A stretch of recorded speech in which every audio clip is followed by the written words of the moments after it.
Γεια σας, παιδιά. Καλώς τα παλικάρια. Καλησπέρα, τι κάνουμε.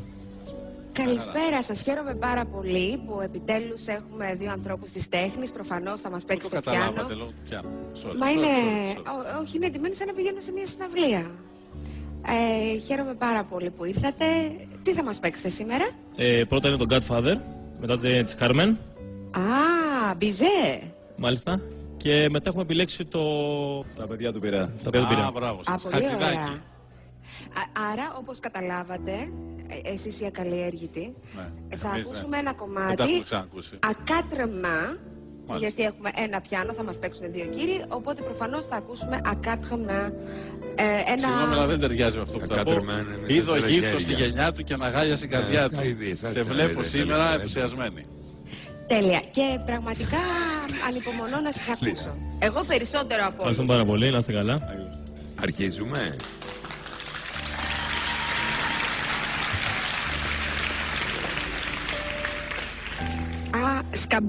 Σκαμπό δεν έχετε φέρει σκαμπό?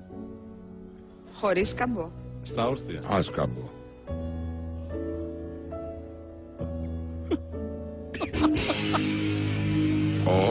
Τι κάνατε?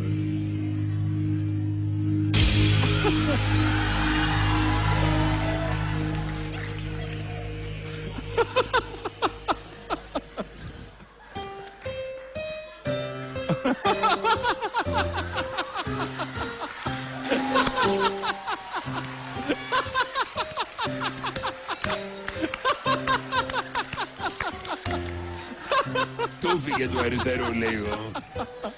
Τα χτύπησα.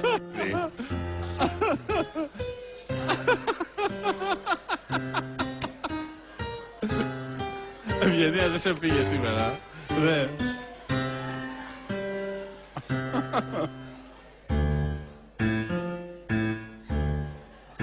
Γερακίνα.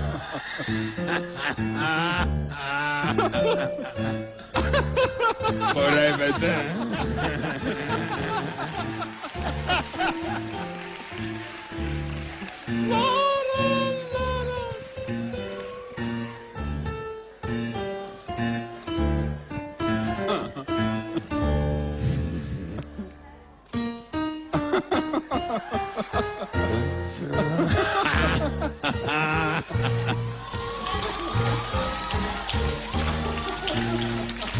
Αν και το έχω ξαναδεί, έτσι στο YouTube, για να μην κοροϊδευόμαστε. Πολύ καλό και εδώ.